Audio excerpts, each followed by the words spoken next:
Hey guys, David Lewis, Berg Construction here. I'm in the back of Treesdale in Lot 5, where the home is coming along beautifully. We have mechanical, electrical, and plumbing coming in on the roof, and I'm going to show you a little bit of framing detail. So in previous videos, we reviewed what some of the building materials were, the pressure treated lumber that's used, the everyday framing lumber, the TJIs, which you can see in the garage ceiling above me, the LVLs, which are also in the ceiling above me.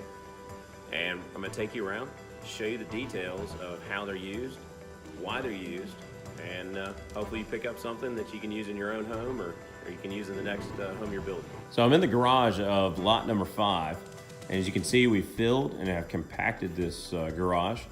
It's filled and compacted the same way that the slab on the previous home in the previous video is shown.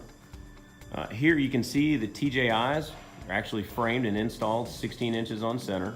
This is a bonus room, bedroom, and bath above. They span all the way across to above the garage. You can see clearly the beams carrying the load down to the footer from the LVLs, and the LVLs are actually carrying the load from the roof. So the key is getting the load down into the foundation and into the footer. So you can clearly see the clips that are in between the plywood and in between every stud bay. These allow for expansion and contraction of the OSB sheathing on the exterior of the home. Wood has moisture in it. It's always going to have moisture in it. What you want to do is allow that board to move. And that way it's not going to break your siding. It's not going to break your drywall. It's less likely to affect the rest of the structure. Take it to the side of the garage here. Minimum is 24 inches for the LVL to pass past the outside of the garage door. And here we clearly have an excess of 30 inches. Some of the finer details of the framing of this home, you can see we went ahead and oversized the studs. Due to the size of this room and the height of this room, up above we have 2x6s that continue the framing up. Everything's 16 on center. We have the 2x10 ceiling rafters with adequate storage. We actually put some plywood up in there so they can have storage and a nice walkway to access the storage above their master bedroom. One thing we're always trying to focus on for our clients is maximizing storage in their homes. Looking at the layout, checking the flow. As drywall comes into this home, I'll start showing a little more of the features, some of the built-ins and some of the little bench area near the stairs. And some of those little items that you can't really notice during the framing stage. It's a little more difficult. We'd like to do oversized islands for our clients in their kitchens. As you can see, we've drawn it out so the client has a feel for how this space is going to function for them and how it's going to function with the cooktop, with the vent that runs out. Obviously, many can lights. Mechanical is already in. Lots of LVLs in this home. That way we can go ahead and make sure it's extra strong. In some of these areas, could have used 2x10s, but go ahead and spend the extra money and you know it's strong and you know it's not going to fail or have potential issues in the future. These batten strips you see on the exterior porch,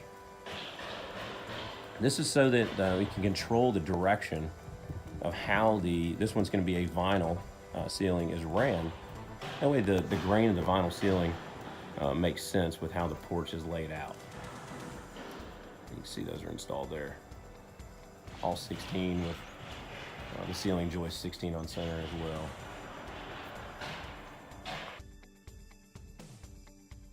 We're upstairs now, entering one of the attic spaces.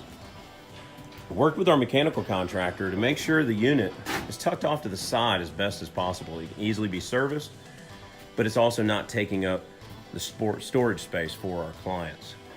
Now, the other thing our contractor does is he hard ducts for as far as he possibly can, and then he'll switch to flex ducts when necessary.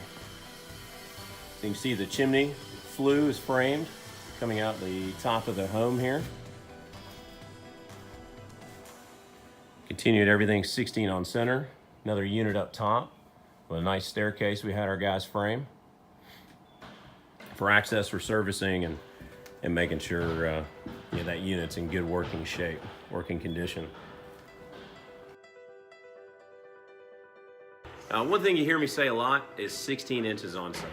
What is 16 inches on center, and what is the other options? So the other option is 24 inches on center. It's very simple. It's marked on the tape. As you can see, 24 inches on center. Well, a lot of homeowners and builders utilize.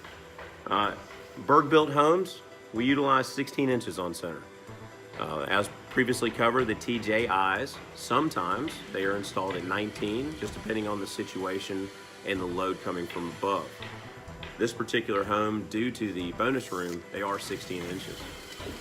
So you can tell 16 inches, find any framed wall, and you clearly see that the 16 hits on the inside edge of the next stud. Or simply measure from center of stud to center of stud, and you'll have 16 inches. If you're wondering what the purlin blocking is, it's either ran horizontally like this, or some builders will actually cut it into the stud and place with the face of the 2x4 facing out. Either way is fine. We prefer it this way, just less losing potential integrity of the actual stud walls, potentially losing some of the strength of the studs in the walls. That's required on studs that are over 9 feet tall to help keep them from twisting and bowing and causing more issues with interior finishes. Hopefully this is helpful. Reach out to us. If you have any questions, comments, like, share, and let's build our futures together. In this particular home, there is a Jack and Jill bath, and it utilizes a pocket door, actually 2 of them. I know it's difficult to see. There's actually one here, and then there's one here. Once we're at the drywall phase, it'd be easier to see. One thing you want to watch out for, when your drywall contractor comes in to hang the drywall, you want to make sure he gets the 1-inch screws that they sell. That way, it's not penetrating through the back and potentially scratching your door. The other thing we've ran into is, clients coming back in the restroom and then wanting to hang a picture on this wall and then accidentally actually penetrating the cavity to where the wall sits on the track inside the wall, and it's actually marred up the door because it was sticking into the space. So just try to pay attention to that and try to watch out for that when you're installing a pocket door.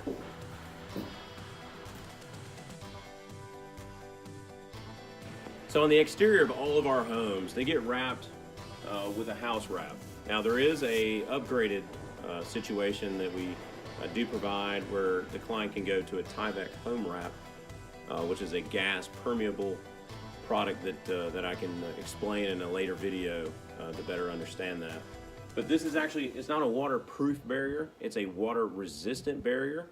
And the whole intent with it is during construction, during rainstorms, you're keeping your OSB dry, trying to keep that moisture and keep the expansion and contraction at a very minimal. And then also, it's actually a fail-safe behind your siding. A lot of people struggle to maintain their caulk on their home. Have you looked at it on your own home? So this really provides where there's those little pinpoints where water will get in, and it'll really help try to keep that water from getting to the wood behind and causing any rot, mold, mildew, things of that nature. So you really want to make sure you put it on right, overlap it, and talk to any of your building supply companies, and I know they'll be happy to try to help you out with that if you don't understand it.